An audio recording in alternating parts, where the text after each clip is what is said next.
Decreto-Lei nº 4.657, de 4 de setembro de 1942. Lei de Introdução às Normas do Direito Brasileiro. Artigo 1º. Salvo disposição contrária, a lei começa a vigorar em todo o país 45 dias depois de oficialmente publicada. Parágrafo 1º. Nos Estados estrangeiros, a obrigatoriedade da lei brasileira, quando admitida, se inicia 3 meses depois de oficialmente publicada. Parágrafo 3º. Se, antes de entrar a lei em vigor, ocorrer nova publicação de seu texto, destinada à correção, o prazo deste artigo e dos parágrafos anteriores começará a correr da nova publicação. Parágrafo 4º. As correções a texto de lei já em vigor consideram-se lei nova. Artigo 2º. Não se destinando a vigência temporária, a lei terá até que outra a modifique ou revogue. Parágrafo 1º. A lei posterior revoga a anterior quando expressamente o declare, quando seja com ela incompatível ou quando regule inteiramente a matéria de que tratava a lei anterior.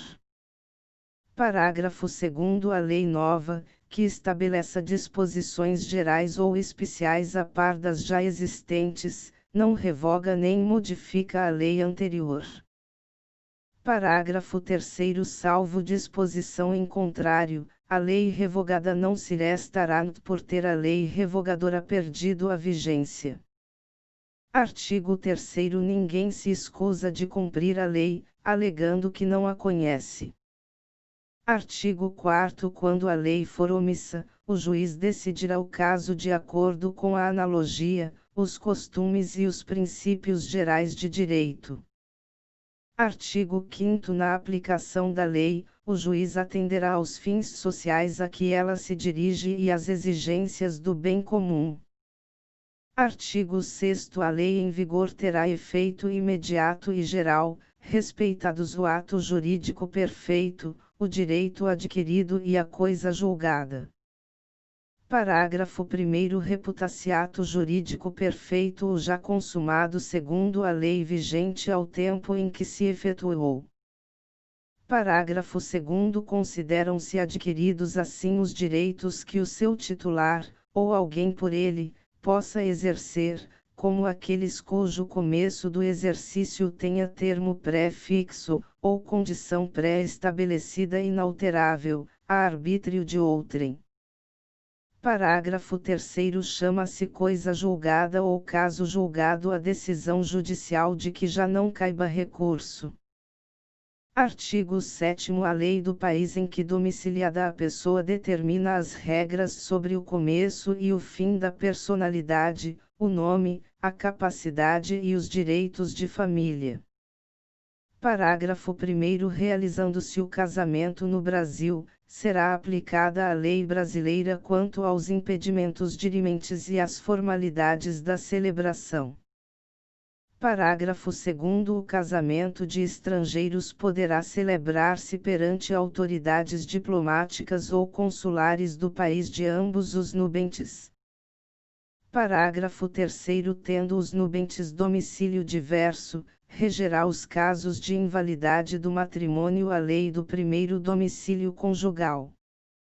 Parágrafo 4º. O regime de bens, legal ou convencional, obedece à lei do país em que tiverem os nubentes domicílio, e, se este for diverso, a do primeiro domicílio conjugal.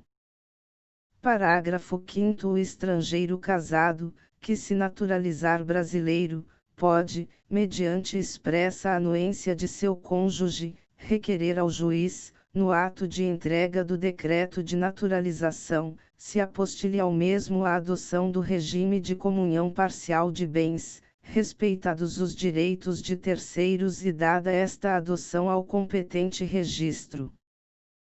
Parágrafo 6º. O divórcio realizado no estrangeiro, se um ou ambos os cônjuges forem brasileiros, só será reconhecido no Brasil depois de 1 ano da data da sentença, salvo se houver sido antecedida de separação judicial por igual prazo, caso em que a homologação produzirá efeito imediato, obedecidas as condições estabelecidas para a eficácia das sentenças estrangeiras no país.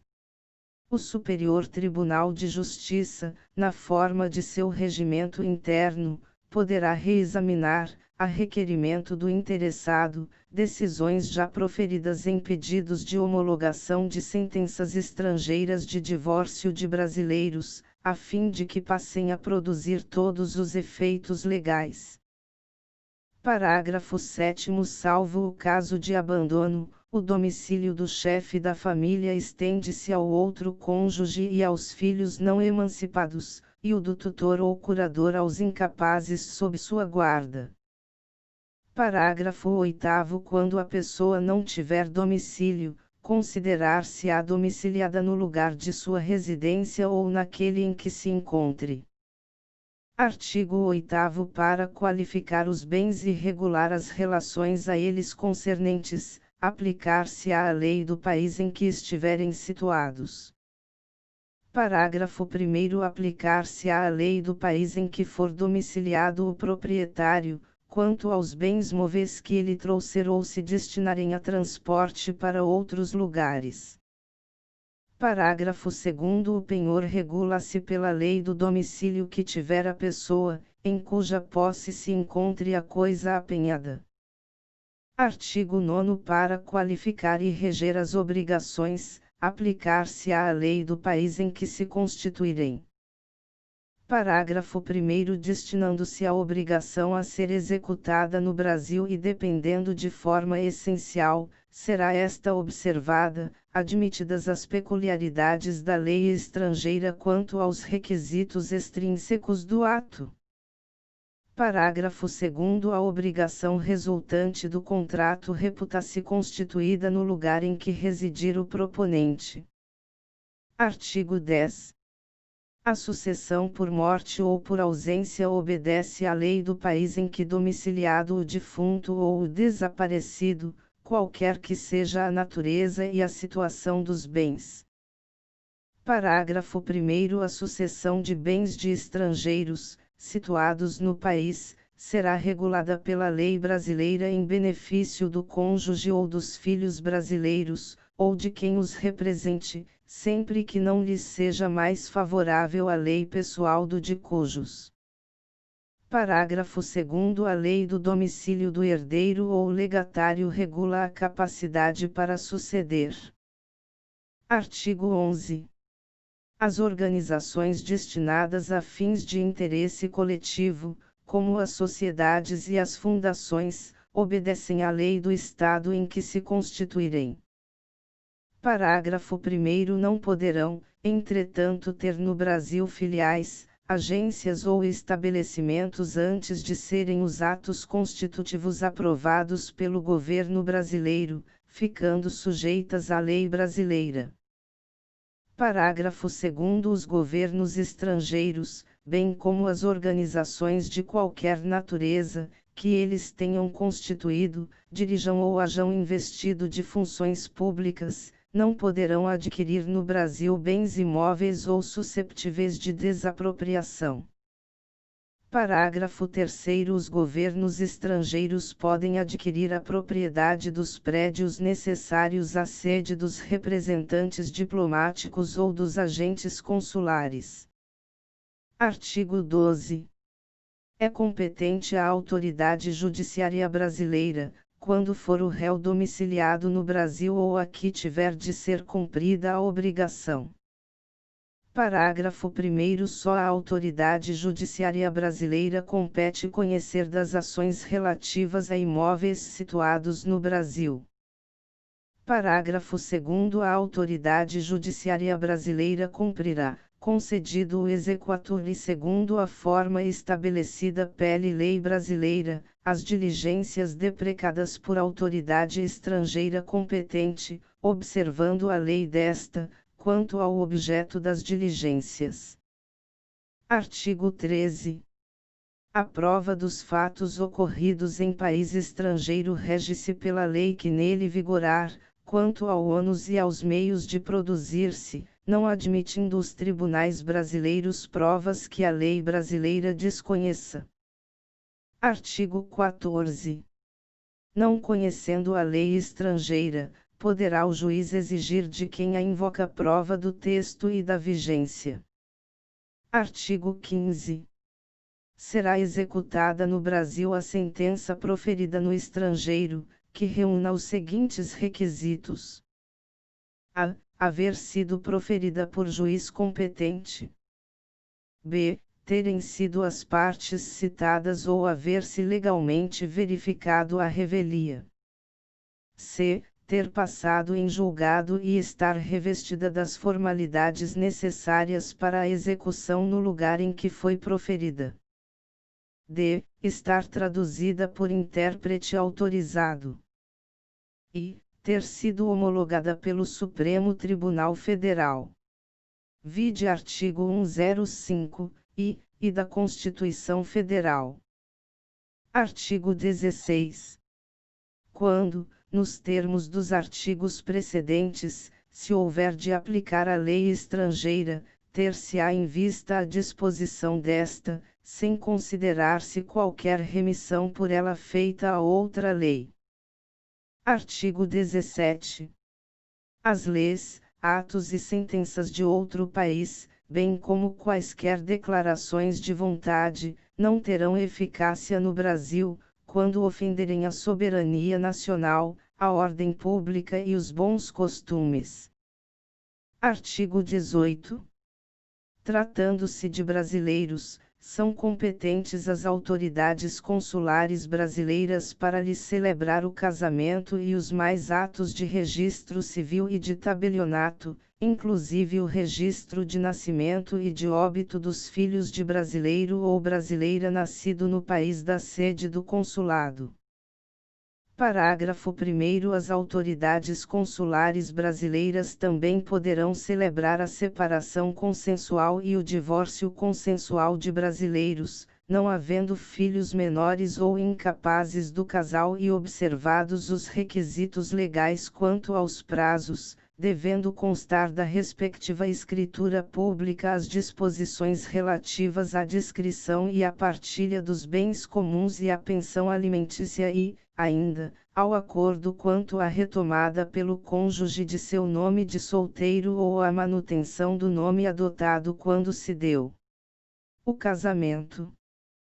Parágrafo 2º. É indispensável a assistência de advogado, devidamente constituído, que se dará mediante a subscrição de petição, juntamente com ambas as partes, ou com apenas uma delas, caso a outra constitua advogado próprio, não se fazendo necessário que a assinatura do advogado conste da escritura pública. Artigo 19. Reputam-se válidos todos os atos indicados no artigo anterior e celebrados pelos cônsules brasileiros na vigência do Decreto-Lei nº 4.657, de 4 de setembro de 1942, desde que satisfaçam todos os requisitos legais. Parágrafo único.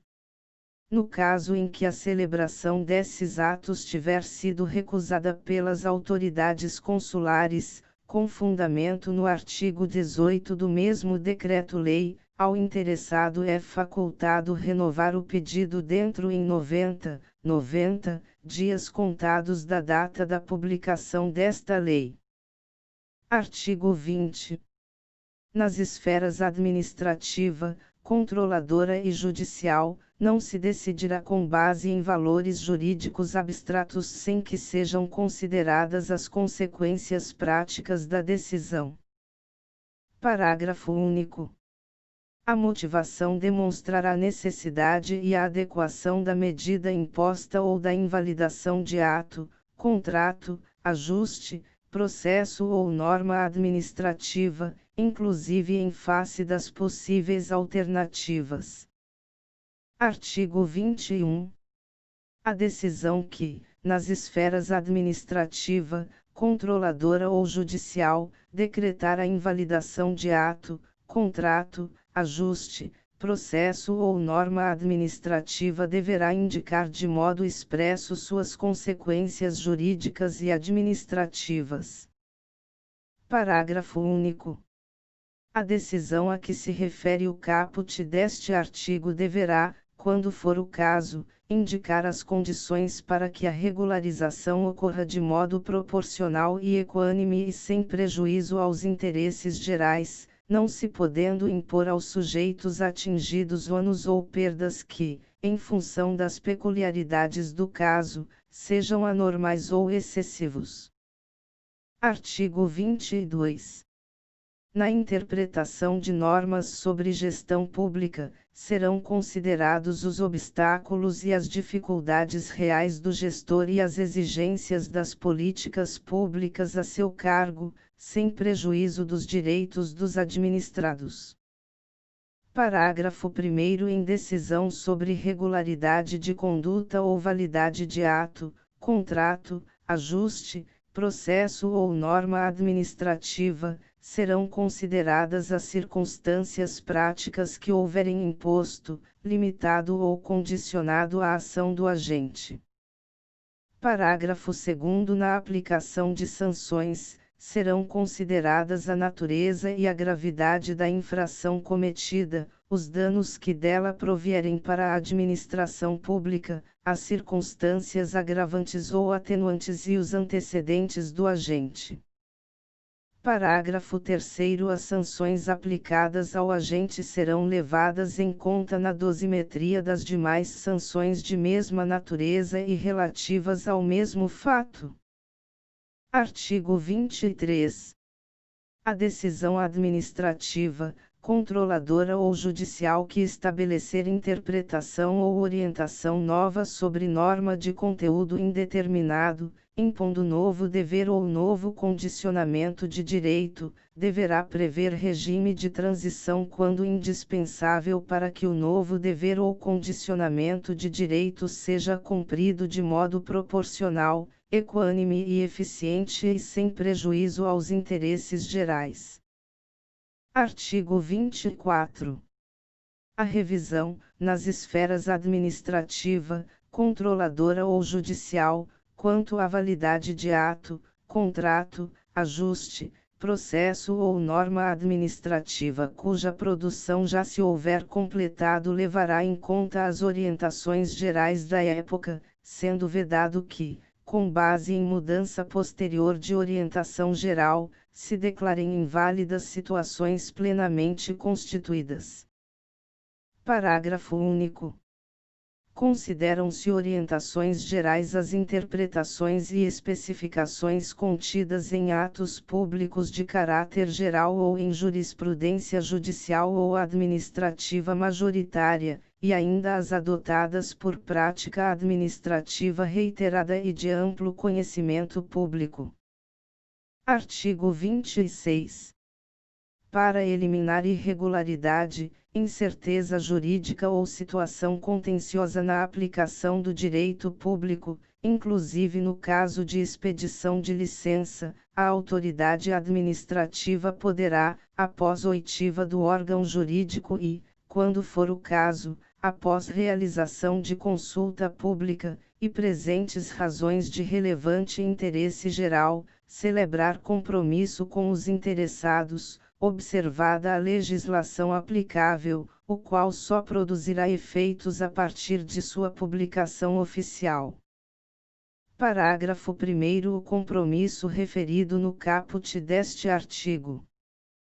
E buscará solução jurídica proporcional, equânime, eficiente e compatível com os interesses gerais.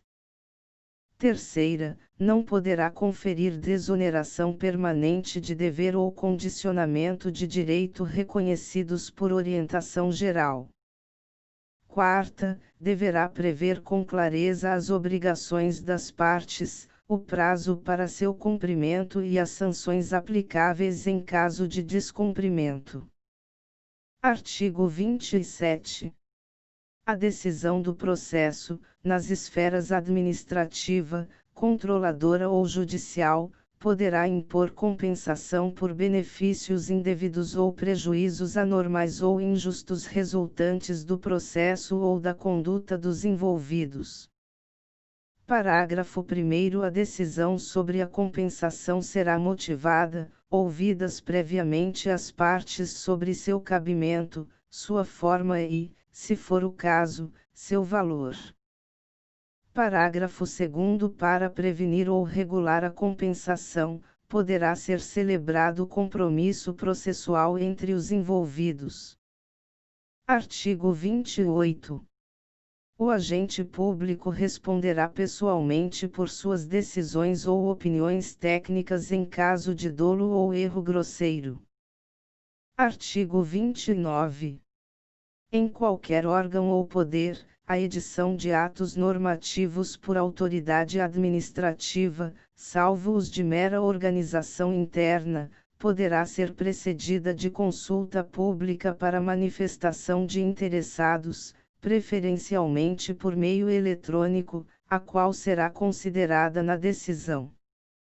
Parágrafo 1º. A convocação conterá a minuta do ato normativo e fixará o prazo e demais condições da consulta pública, observadas as normas legais e regulamentares específicas, se houver. Artigo 30. As autoridades públicas devem atuar para aumentar a segurança jurídica na aplicação das normas, inclusive por meio de regulamentos, súmulas administrativas e respostas a consultas. Parágrafo único. Os instrumentos previstos no caput deste artigo terão caráter vinculante em relação ao órgão ou entidade a que se destinam, até ulterior revisão.